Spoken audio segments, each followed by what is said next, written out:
La Asamblea Nacional aprobó la Ley de Simplificación y Progresividad Tributaria. Fue enviada por el Ejecutivo en materia económica urgente.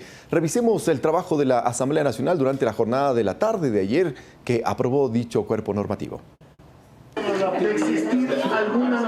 El texto parecía que llegaba con consensos, sin embargo la aprobación tomó su tiempo. Fueron 6 horas las que transcurrieron desde la instalación del Pleno hasta lograr los 83 votos de respaldo. Ha permitido que podamos establecer canales de diálogo con todos los sectores para garantizar que efectivamente podemos tener un pronunciamiento el día de hoy. Se presentaron observaciones de todas las bancadas a través de una veintena de intervenciones, la mayoría de las cuales fueron acogidas, incluso la modificación del nombre. Así se cambió el término de simplicidad por el de simplificación, entre otras cosas. Que justamente uno de los grandes objetivos de esta ley es simplificar los trámites. De esta manera se pudo aprobar temas como la reducción del ICE a las cervezas artesanales, determinar un impuesto progresivo a las fundas plásticas, IVA cero para flores y follaje, así como se incorporó a Carchi y Azuay dentro de las provincias que recibirán beneficios por las paralizaciones del pasado octubre. Estamos tratando de despojarnos de sistemas partidistas o idealísticos y tenemos que hablar con un sentido patriótico. Según los legisladores, la clave para poder debatir esta normativa fue que, a diferencia del texto anterior, solo contaba con 50 artículos, con lo cual a la Asamblea le tomó 18 días su tratamiento. ¿Cómo no apoyar que el IVA semestral sea así y no mensual, como es hasta el momento, donde se van a beneficiar miles, incluso centenares de miles de pequeños emprendedores? Ahora el tema regresa a manos del Ejecutivo, quien deberá tomar la decisión final sobre una propuesta original que buscaba generar 620 millones de dólares a la economía ecuatoriana.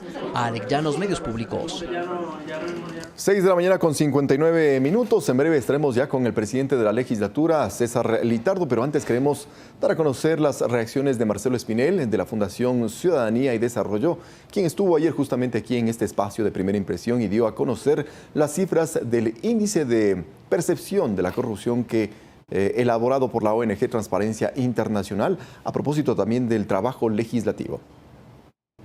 Ecuador aún se sigue puntuando como el cuarto país más corrupto de la región y está en la posición 114 a nivel mundial. Es decir, que la corrupción sigue siendo un problema en nuestro país.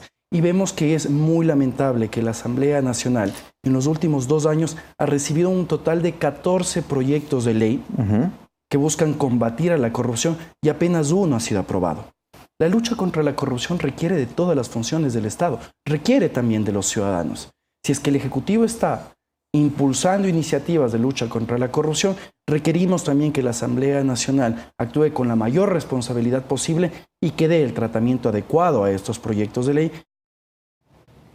7 de la mañana en punto. A esta hora le damos la bienvenida al presidente de la legislatura, César Litardo. Presidente, buenos días, bienvenido. Gracias por estar en los micrófonos de los medios públicos.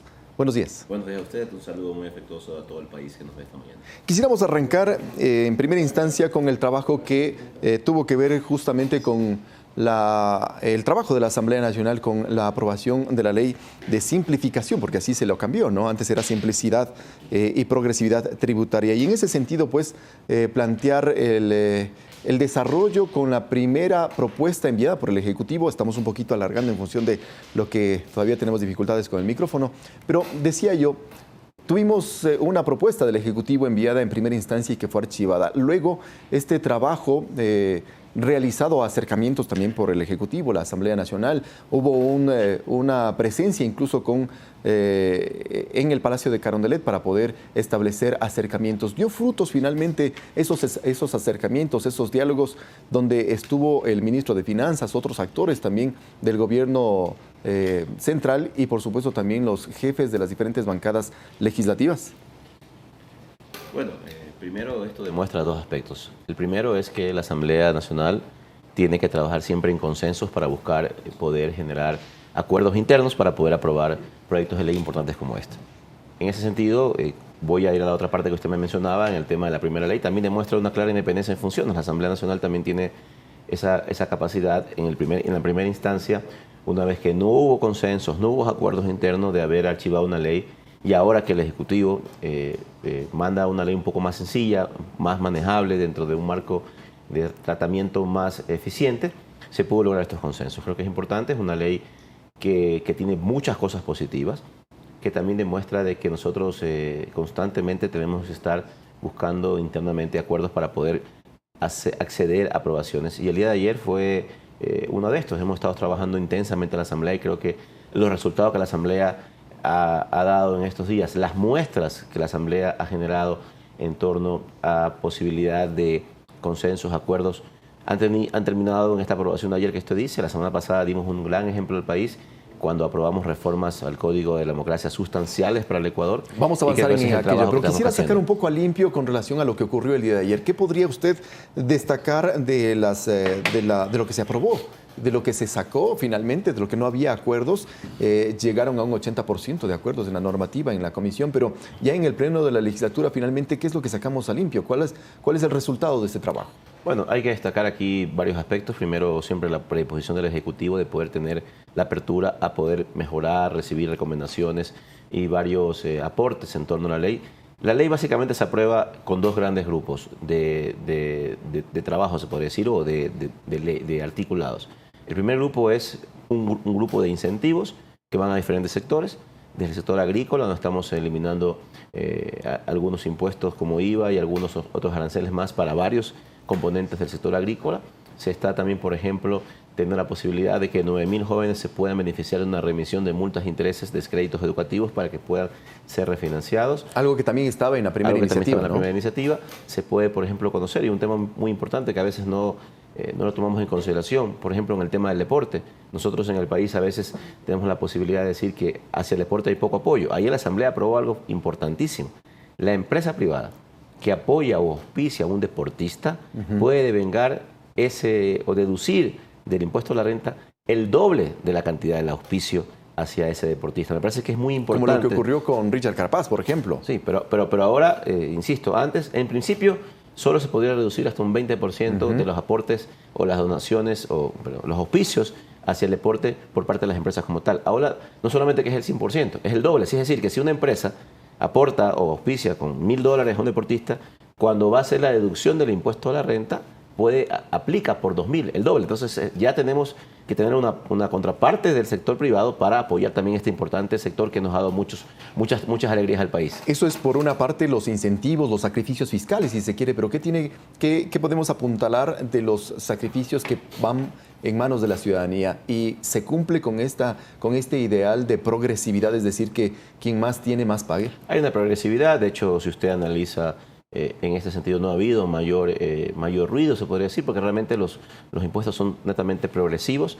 Es una empresa que tiene una facturación de $1 millón, va a pagar una tasa aproximadamente 0.01%, que en el equivalente realmente es una aportación voluntaria de $1.000 anuales. Me parece que es bastante racional, y entre más se factura, más se paga, que me parece que es la progresividad. Hay impuestos, por ejemplo, hacia comida ecologista, hacia aplicar progresivamente también hacia las fundas plásticas, que en el mundo tiene que haber una tendencia hacia la eliminación de las mismas. Es decir, que también tiene esa dosis de progresividad y que de una manera directa se protege al que menos tiene.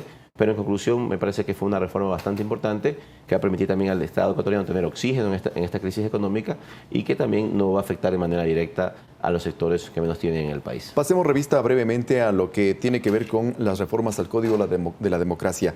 Un paso importante también que dio la legislatura, ¿no? Un tema que estaba pendiente además desde hace algún tiempo. Me parece que fue un hecho histórico, un hecho fundamental, y sobre todo la forma como se dio. Creo que en definitiva el 90% de las reformas al Código de la Democracia fueron votadas casi por unanimidad en la Asamblea. Eso demuestra también que, una vez más, estos consensos, indistintamente de quienes estén liderando los grupos políticos, la predisposición que se tienen son importantes. ¿Qué cosas importantes tenemos en el Código de la Democracia? Primero, algo que se ha venido hablando en los últimos meses de la forma o de la transparencia para financiar las campañas electorales. Aquí se están implementando varios mecanismos para poder darle más transparencia y poder eliminar los dineros ilícitos en las campañas. ¿Cómo se logra aquello? Primero se suben los techos de gasto electoral, que me parece que es importante. Antes los techos electorales no se respetaban, era un secreto a voces. Luego, la posibilidad de que tanto la Contraloría, la UAFE, la Fiscalía generen una unidad que pueda casi en tiempo real ir verificando los aportes de campaña. Se bancarizan los aportes de campaña, es decir, que todo aporte de campaña debe ser efectuado a través de una transacción bancaria como tal. No se permite que las empresas financien campañas, y también se puede aportar a las campañas máximo un 10% de la última declaración del impuesto de renta de quienes hacen las aportaciones. Me parece que esos son temas importantes que van a permitir transparentar. También se hace no una vinculación, se hace una corresponsabilidad de los candidatos en el momento del manejo de los fondos públicos. Antes solo el responsable era el tesorero y el jefe de campaña. Ahora también los candidatos tienen su responsabilidad, para que también los candidatos se preocupen de cómo o qué fondos son los que ingresan y cómo se gastan esos fondos. Responsabilidad solidaria en todo caso, pero ¿qué pasa con aquellas organizaciones políticas o candidatos que no alcanzan el mínimo porcentaje de representación a través de los votos? ¿Tendrán que devolver el dinero que el pueblo ecuatoriano también tiene que financiar? No se reglamentó esa acción que usted manifiesta, pero me parece que estos otros elementos que hemos hablado van a permitir transparentar, hacer que quienes manejan los recursos de las campañas sean mucho más eficientes. Y son dos cosas diferentes, porque una cosa es los fondos que se captan de manera privada y la otra situación es los aportes que el Estado da como fondos partidarios y también como pautas publicitarias que se dan en los diferentes medios de comunicación. Pero también es importante en esta reforma, que hay varios temas que relevantes, el tema de la progresividad de las mujeres. La paridad de género. Por obligatoriedad, de manera progresiva, en las próximas elecciones empezaremos con un 15% y así progresivamente las mujeres deberán encabezar las listas electorales en todo el territorio nacional. La necesidad, se habla mucho del cambio generacional en la política. Ahora, por ley, por obligatoriedad, un 20% de las listas deben estar conformadas por jóvenes. También se promueve mucho la unidad y la participación de los grupos indígenas, montubios, afroecuatorianos, que también tengan su participación en las listas como tal. Es decir, que la reforma es integral, busca de muchos aspectos mejorar la democracia. Se cambia el método electoral, vamos ahora con el método Wester. Y ese quizás fue el de mayor dificultad en la votación, a pesar de que tuvo una mayoría, no fue reflejado como en las otras dos votaciones anteriores. Sí, hubo alguna división en ese sentido, pero en democracia hay que respetar la voz de las mayorías.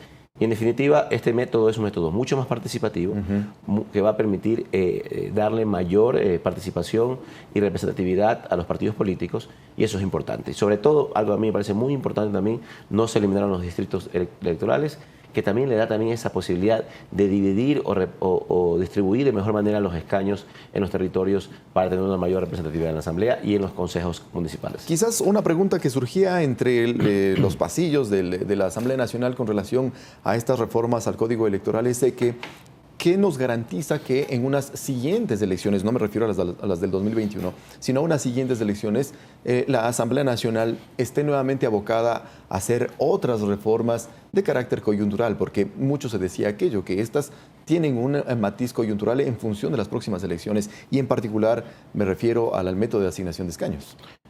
Bueno, yo creo que en definitiva la garantía, en principio, siempre va a ser en función de que el CNE haga bien su trabajo. Si el CNE hace un trabajo como tiene que ser, de manera correcta, de manera eficiente, tanto con el Tribunal Contencioso Electoral, no va a haber inconvenientes. Ahora la necesidad de hacer estos cambios fue por estas deficiencias que hubo.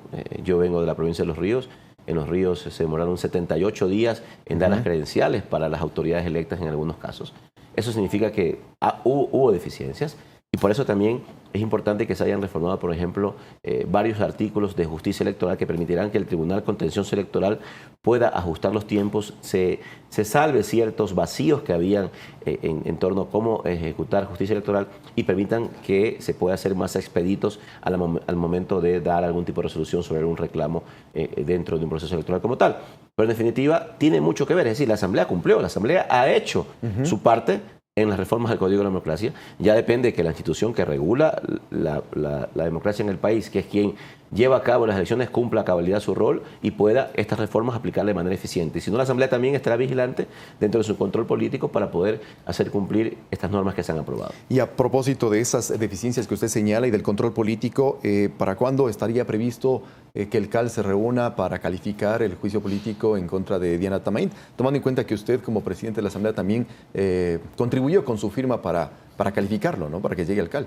ahora en 30 minutos salgo a una entrevista y tengo que ir a la asamblea. Tenemos cala a las 8 de la mañana y ahí está como primer punto la calificación del juicio contra la presidenta del CNE.